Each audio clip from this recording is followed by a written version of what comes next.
محمد نبینا بنور هدینا. السلام علیکم ورحمۃ اللہ تعالی وبرکاتہ. نحمده ونصلی علی رسولہ الکریم، اما بعد فاعوذ باللہ من الشیطان الرجیم، بسم اللہ الرحمن الرحیم. قال اللہ تعالی فی القرآن العظیم والضحیٰ واللیل اذا سجی. صدق اللہ مولانا العظیم و صدق رسولہ النبی الامین المتین المبین الکریم، ونحن علی ذلک لمن الشاہدین والشاکرین والحمد للہ رب العالمین.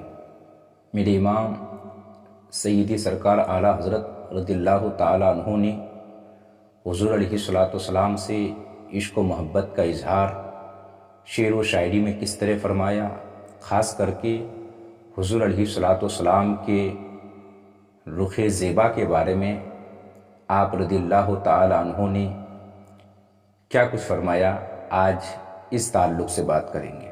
یاد رکھیے، سرکار اعلیٰ حضرت رضی اللہ تعالیٰ عنہ کا شعر بالکل میزان شریعت میں تلا ہوا ہوتا ہے. میں ایک بات آپ کے سامنے رکھوں. ایک شخص سرکار اعلیٰ حضرت کی بارگاہ میں آیا اور آ کر کہنے لگا کہ میں نے ایک نعت لکھی ہے حضور کی شان میں، تو آپ اس کو ایک مرتبہ سن لیں، میرا جی چاہتا ہے کہ آپ سن لیں گے تو اچھا ہوگا. اولاً تو سرکار اعلیٰ حضرت نے منع فرمایا. بعد میں جب وہ آدمی بہت زیادہ ضد کرنے لگا تو سرکار اعلیٰ حضرت نے کہا کہ اچھا ٹھیک ہے سناؤ.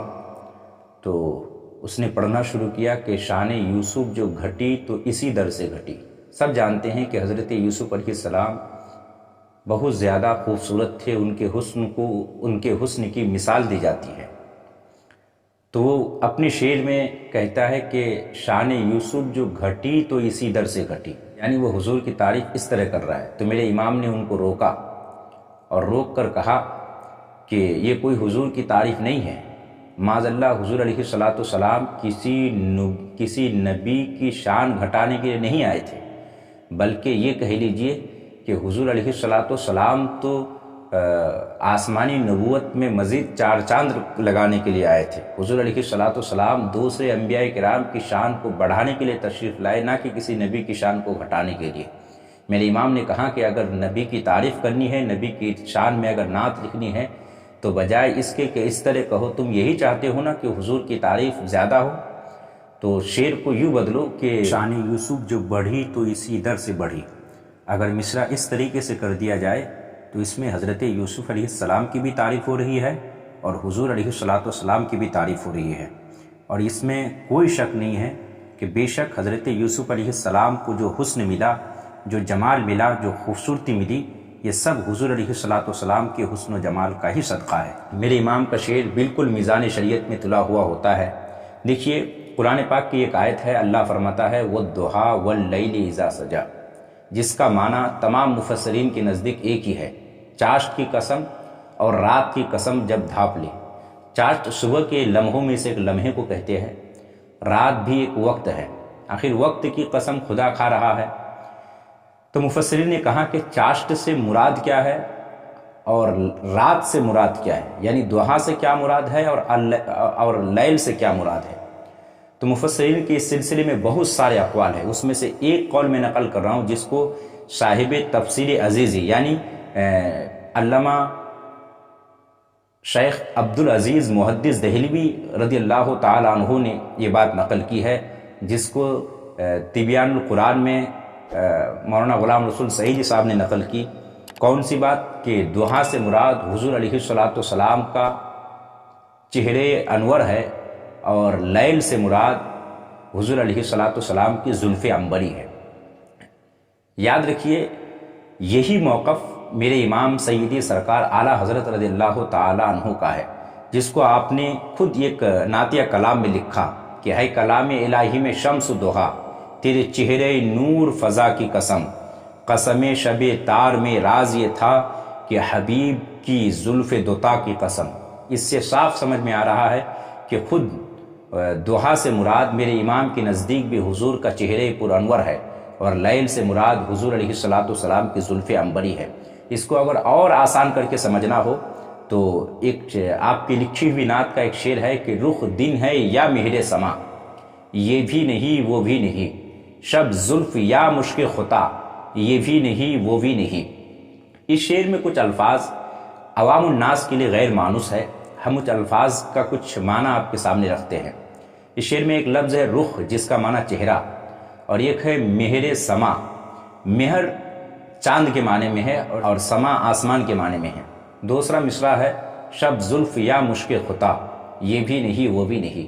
شب معنی رات ہوتا ہے اور زلف کا معنی موئے مبارک، حضور علیہ السلام کی زلف عنبری، اور مشک خطا بول سے خالص کستوری کو جو بہت زیادہ خوشبودار اور سیاہ ہوا کرتی ہے۔ اس شعر کو سمجھنے سے پہلے ایک بات پہلے آپ سمجھ رہے ہیں، ہر چیز کی ایک خاصیت اور خوبصورتی ہوتی ہے۔ لوہے کی خوبصورتی اس میں ہے کہ وہ بہت زیادہ کڑک، ہارڈ اور سخت ہو۔ روئی کی خوبصورتی اور خاصیت یہ ہے کہ وہ بہت زیادہ نرم، بہت زیادہ سافٹ ہو۔ آگ کی خوبصورتی اس میں ہے کہ وہ بہت زیادہ گرم اور جلانے والی ہو، اور برف کی خوبصورتی اس میں ہے کہ وہ بہت زیادہ ٹھنڈ ہو۔ ہر چیز کی خوبصورتی ہوتی ہے۔ اسی طریقے سے دن کی خوبصورتی یہ ہے کہ وہ روشن ہو، اور رات کی خوبصورتی یہ ہے کہ وہ بہت زیادہ اندھیری ہو۔ یہ رات کی خوبصورتی ہے۔ اب میرے امام کہتے ہیں کہ رخ دن ہے یا مہر سما یہ بھی نہیں وہ بھی نہیں۔ حضور کا چہرہ یا تو چمکتا ہوا دن ہے یا آسمان کا 14ویں کا چاند۔ کہتے کچھ بھی نہیں، نہ تو یہ ہے حضور کا چہرہ، نہ تو چمکتا ہوا دن ہے، نہ آسمان کا چاند ہے، کچھ بھی نہیں۔ اور کہتے ہیں کہ شب زلف یا مشک خطا، حضور علیہ السلام کی زلف عنبری یا تو اندھیری رات ہے یا مشک خطا ہے۔ کہتے ہیں یہ بھی نہیں وہ بھی نہیں۔ پھر حضور علیہ السلام کا رخ والضحیٰ کیا ہے؟ حضور علیہ السلام کی زلف عنبری کیا ہے آخر؟ میرے امام کہتے ہیں کہ حضور کا چہرہ نہ تو چمکتا ہوا دن ہے اور نہ ہی 14ویں کا چاند، نہ ہی آسمان کا 14ویں کا چاند۔ کیوں کچھ بھی نہیں؟ چونکہ اگر اس دن کو روشنی ملی ہے، اگر اس چاند کو چاندنی ملی ہے تو یہ حضور علیہ السلام کے رخ والضحیٰ کا صدقہ ہے، اور اگر اس رات کو تاریکی ملی ہے، اگر اس کستوری کو اگر کوئی خوشبو ملی ہے، اگر اسے کوئی سیاہپن ملا ہے تو یہ خود حضور علیہ السلام کی زلف عنبری کا صدقہ ہے۔ اور آگے کہتے ہیں کہ ممکن میں یہ قدرت کہاں، واجب میں عبدیت کہاں، حیرہ ہوں یہ بھی ہے خطا یہ بھی نہیں وہ بھی نہیں۔ اس شعر کا ایک عام معنی ہوتا ہے اور ایک علمی اعتبار سے بات کریں گے تو بڑا گہرا معنی ہوتا ہے اس کا۔ ممکن کا ایک مفہوم ہوتا ہے کہ آسان لب و لہجے میں ممکن اسے کہتے ہیں جو کل نہیں تھا آج ہے پھر کل نہیں رہے گا، اور واجب اسے کہتے ہیں کہ جو کل بھی تھا آج بھی ہے اور کل بھی رہے گا، یعنی ہمیشہ رہے گا۔ واجب صرف اور صرف اللہ تبارک و تعالیٰ کی ذات کو کہتے ہیں، اللہ کے علاوہ کوئی ذات واجب نہیں۔ اب حضور علیہ السلام کے بارے میں میرے امام فرماتے ہیں کہ ممکن میں یہ قدرت کہا، واجب میں عبدیت کہا۔ میرے نبی حضور علیہ السلام نہ تو ممکن ہے نہ ہی واجب ہے۔ یہاں ممکن کا ایک عام معنی مراد لیجیے تو آپ کو سمجھ میں آئے گا کہ ممکن کا معنی ہوتا ہے عام لوگوں کی طرح، یعنی جب کچھ لوگوں نے حضور علیہ السلام کو اپنی طرح کہنے کی کوشش کی تو میرے امام نے کہا ممکن میں یہ قدرت کہا۔ کون سی قدرت؟ کہ اگر حضور چاہے تو ابو جہل کی مٹھی میں کنکری کلمہ پڑھ لے، یہ ممکن میں یہ قدرت کہا۔ حضور چاہے تو درخت خود حضور کے پاس چل کر آئے، ممکن میں یہ قدرت کہا۔ مولا کائنات کی نماز عصر قضا ہو جائے تو سورج کو واپس پھیر لے، ممکن میں یہ قدرت کہا کہ اپنے انگشت مبارک سے چشمہ جاری کر دے، ممکن میں یہ قدرت کہا کہ حضور علیہ السلام بچپنے میں جھولے میں کھیل رہے ہوں تو جدھر جدھر انگلی کرے چاند ادھر ادھر گھومنے لگ جائے، ممکن میں یہ قدرت نہیں ہوا کرتی، ممکن میں یہ قدرت کہا۔ مگر ہاں خیال رہے کہ واجب بھی نہیں، ممکن میں یہ قدرت کہا۔ واجب میں عبدیت کہا، حضور علیہ السلام نے خود عبدیت کاملہ کا اظہار فرمایا ہے، قرآن پاک میں خود آپ کو بندہ عبد کہا گیا ہے۔ پھر حضور علیہ السلام ممکن بھی نہیں واجب بھی نہیں ہے کیا؟ ممکن میں یہ قدرت کہا، واجب میں عبدیت کہا، حیرہ ہوں یہ بھی ہے خطا یہ بھی نہیں وہ بھی نہیں۔ میرے امام فیصلہ کرتے ہیں حق یہ کہ ہے عبد الہ اور عالم امکا کے شاہ، برزخ ہیں وہ سر خدا یہ بھی نہیں وہ بھی نہیں۔ حق یہ ہے کہ محمد عربی صلی اللہ تعالیٰ علیہ وسلم کی ذات اللہ اور بندے کے درمیان ایک برزخ کی طرح ہے، ایک واسطہ ہے، اور ایک واسطہ ہے جو ایک ہاتھ اللہ تبارک و تعالیٰ کی دست قدرت میں اللہ کی شان کے مطابق دیے ہوئے ہے، اور ایک ہاتھ مخلوق کے ہاتھ میں ہے، ادھر سے لیتے ہیں ادھر بانٹتے ہیں، یعنی اللہ اور بندے کے درمیان واسطہ ہے۔ دنیا میں انسان جو کچھ کرتا ہے، جو بھی کرتا ہے، سب کچھ اللہ کی بارگاہ میں حضور کی بارگاہ تک ہو کے ہی پہنچتا ہے۔ یہ حضور علیہ الصلوۃ والسلام کی شان ہے۔ بہرحال ہمیں بات کرنی ہے کہ حضور علیہ الصلوۃ والسلام کے رخ و دحا کے بارے میں سرکار اعلیٰ حضرت نے کیا کہا ہے۔ ایک شعر ہے میرے امام کا کہ تیرے قدموں میں جو ہیں غیر کا منہ کیا دیکھے، کون نظروں پہ چڑھے دیکھ کے تلوا تیرا۔ چہرہ تو دور کی بات، میرے امام نے تلوی کی تعریف کی۔ ایک صحابیہ ہے حضرت میمونہ بنت قردم، واقعہ بہت مشہور ہے، آپ سنے ہوں گے کہ حضور علیہ الصلوۃ والسلام کو حضرت میمونہ بنت قردم نے بہت بچپن میں دیکھا تھا۔ مدینہ منورہ میں جب وہ تمام عورتیں چلی گئی جن لوگوں نے حضور کا دیدار کیا تھا، صرف یہ واحد عورت بچی تھی جو بہت زیادہ ضعیف اور بزرگ ہو چکی تھی، بہت زیادہ عمر ہو چکی تھی ان کی۔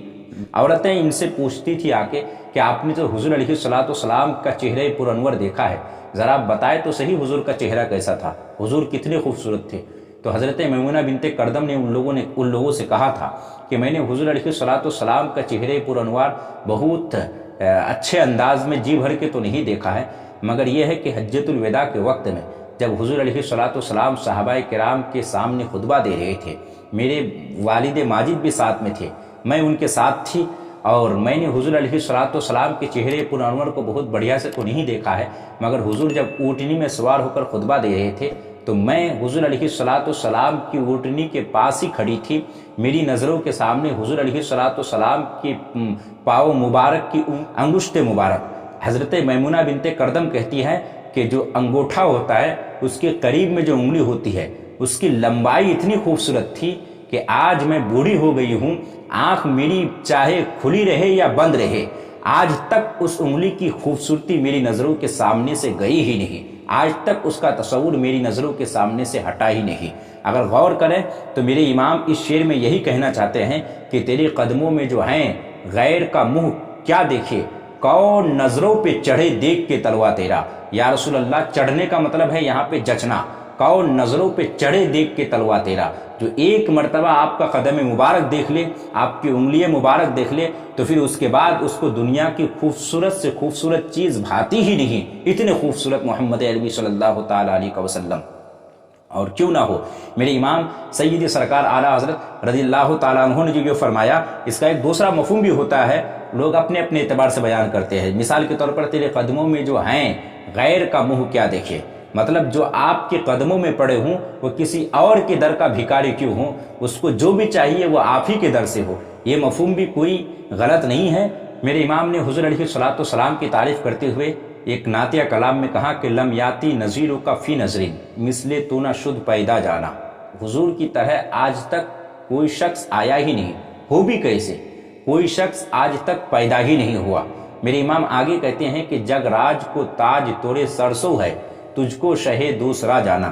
دیکھیے، ایک لفظ ہوتا ہے جگ اور ایک ہوتا ہے جگ۔ جگ کا معنی ہوتا ہے زمانہ اور جگ معنی ہوتا ہے دنیا۔ جو سنسکرت کا لفظ ہے، جگ راج کو تاج توڑے سرسوں ہے، جگ راج کو تاج توڑے، راج بادشاہت کے معنی میں۔ یا رسول اللہ، چونکہ دونوں جہان کی بادشاہت کا تاج تیری ہی سر پہ جچتا ہے، اسی لیے ہم نے تجھ کو دونوں جہان کا بادشاہ مانا۔